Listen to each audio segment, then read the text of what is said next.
नमस्कार, मैं Shantanu JEE CNW Saharsa आज इस वीडियो के माध्यम से सारे ACCA या बेडरोल डिस्ट्रीब्यूशन के कर्मचारियों को उनका कार्य समझाऊंगा। तो अगर आप मानिए कि आप ACCA बेडरोल कर्मचारी हैं तो आपका कार्य कैसे प्रारंभ होता है।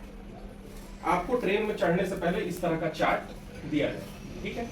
आपको आपका कोच बता दिया जाएगा कि आपको इस कोच में काम करना है। ये चार्ट जो है ये 5565 हमारी ट्रेन A2 का, ठीक है, A2 कोच। मान लीजिए कि ये A2 कोच के ACCA है। तो इनके उदाहरण से मैं सारे ACCA का कार्य समझाऊं। कार्य कैसे प्रारंभ होता है, आपको अपना चार्ट देख लेना है, ठीक है।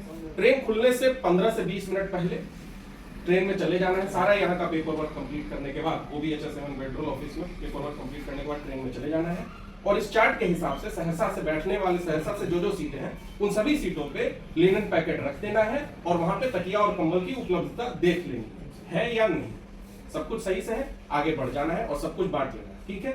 उसके बाद आपको कोच के दरवाजे के पास खड़े रहना। यह सहरसा के लिए नहीं, हर बोर्डिंग स्टेशन के लिए कोच के दरवाजे के पास खड़े रहना है और वहां पे चढ़ने वाले पैसेंजर्स को नमस्ते करके बोलना है कि आइए कोच में बैठिए, आपको बेडरोल दिया जाएगा, आप 5-10 मिनट के लिए विश्राम करिए, मैं सारे यात्रियों को देखने के बाद आपका बेडरोल आपको दे दूंगा।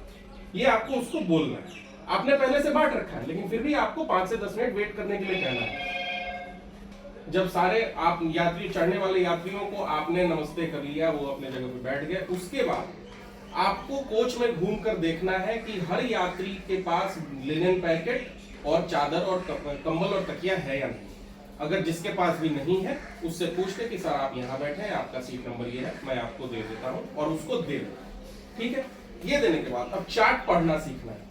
देखिए जैसे इस चार्ट में आप देखिएगा 35 और 36 नंबर की जो सीट है वो सहरसा से देवरिया सदर के लिए, ठीक है। अब ये सहरसा से देवरिया तक का ही सीट बुक है। अब उसके आगे इसमें कुछ नहीं दिखा है, लेकिन देवरिया से ये दिल्ली तक सीट खाली रहेगी जरूरी तो नहीं, लेकिन चार्ट में कुछ नहीं लिखा हुआ है। तो इन सीटों के बारे में देवरिया गाड़ी पहुंचने से पहले आपको TT बाबू से जाके, TT साहब से जाके पूछना है कि क्या इसके आगे करंट बुकिंग है। अगर करंट बुकिंग है तो आपको पता कर लेना है वो कहां से बैठेंगे, देवरिया से बैठेंगे, गोरखपुर से बैठेंगे, आगे से बैठेंगे और उसके पहले आपको वहां पे जाके सारा सामान, ठीक है। ये बात हुई। दूसरी बात ये हुई कि एक सीट है 8 नंबर, यहाँ से सहरसा से देवरिया है, फिर देवरिया से NDLS, इसमें पहले से बुकिंग। तो ये आपने देख लिया कि यहाँ पे देवरिया में दूसरे एक पैसेंजर उतर जाएंगे, दूसरे आगे बैठना। तो जब एक पैसेंजर उतर जाएंगे उसके बाद उनका यूज किया हुआ सारा सामान वहां से हटाना और नया सामान वहां रखना। उनके उतरने से पहले उनसे जाकर सामान नहीं मांगना। जब वो उतर जाए, वो देने के लिए तैयार हो जाए तभी। ये बात हो गई। करंट बुकिंग कैसे समझना है समझ गए, रीबोर्डिंग कैसे समझना है वो भी समझ गए। अब एक और बात आती है RAC। अगर RAC साइड लोअर बर्थ पे एक साथ 2 लोगों की बुकिंग है, उसकी भी जानकारी इसमें नहीं है। उस केस में क्या करना है, साइड लोअर बर्थ पे अगर आपको दिख रहा है कि एक से ज्यादा पैसेंजर बैठे हुए हैं तो उनसे पूछ लेना है कि आपका RAC का सीट है। वो अगर कंफर्म कर देते हैं तो उन्हें दे देना है, या TT साहब से जाके पूछना है कि RAC किस किस बर्थ पे है और उस बर्थ पे उन्हें तकिया, कंबल और लिनन पैकेट तीनों चीजें, कोई किसी चीज की कमी नहीं होनी चाहिए RAC पैसेंजर, ठीक है। अब इसके अलावा मान लीजिए कोई कंप्लेन उठता है कि किसी को कुछ नहीं मिला, तो वहां पे जाना है, उन पैसेंजर से बात करनी है कि आपको क्या नहीं मिला और वो सामान उन्हें तुरंत से तुरंत दे देना है। इसके लिए आपको अपने कोच में हमेशा तैनात रहना, ठीक है। हर बोर्डिंग स्टेशन से पहले से बाद तक 15 से 20 मिनट का कार्य है, इसे पूरा कर दें तो एक भी कंप्लेन नहीं आएगी गाड़ी से। अब जिस बड़े स्टेशन पे आपका खाना आता है उस स्टेशन पे पैसेंजर भी बहुत चढ़ते हैं। जब पैसेंजर चढ़ जाए उन्हें सारे सामान बांट दिया गया है, उसके बाद खाना खाना, ठीक है। और पैसेंजर के बीच में बोलते रहे, बात करते रहे कि अगर आपको कोई समस्या है तो हमें बताएं, हम आपकी समस्या दूर करें। अगर उन्हें सफाई की समस्या है तो आपको ये नहीं बोलना है कि सफाई मेरा कार्य नहीं, आपको बोलना है सफाई मेरा कार्य नहीं है लेकिन मैं सफाई कर्मचारी को बुला देता, ठीक है।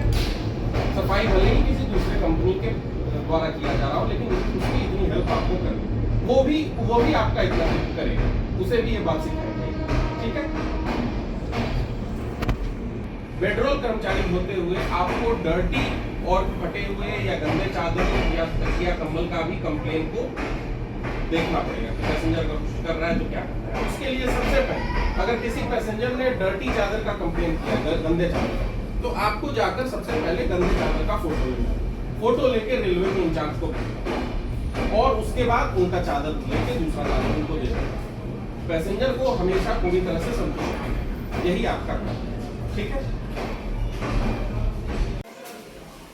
पेट्रोल कर्मचारी का पहला कर्तव्य यह है कि वो हमेशा एक छोटा पॉकेट डायरी और एक पेन अपने पास रखे और उसे पॉकेट में रखे। जब भी वो टीटी बाबू से आरएसी के बारे में, करेंट बुकिंग के बारे में, प्री बोर्डिंग के बारे में कोई जानकारी ले तो वो उसे नोट करे। किसी पैसेंजर की कोई शिकायत हो वो उसे नोट करे। जब वो एक जगह बहुत सारी बोर्डिंग होने पे अगर वो एक बार में उतने सारे पेट्रोल नहीं बांट पा रहा है तो वो गेट के पास खड़ा रहे और उस टाइम सबसे मिलने के बाद एक बार पूरे कोच में घूमकर हर नए पैसेंजर का सीट नंबर नोट कर ले और उन्हें बोल दे कि मैंने आपका सीट नंबर नोट कर लिया है, मैं पूरे कोच में घूम के आता हूं, आपको 5 मिनट में सारा सामान दे दूंगा। इसके लिए एक पेन और एक पॉकेट डायरी होना अति आवश्यक है, इसे हमेशा साथ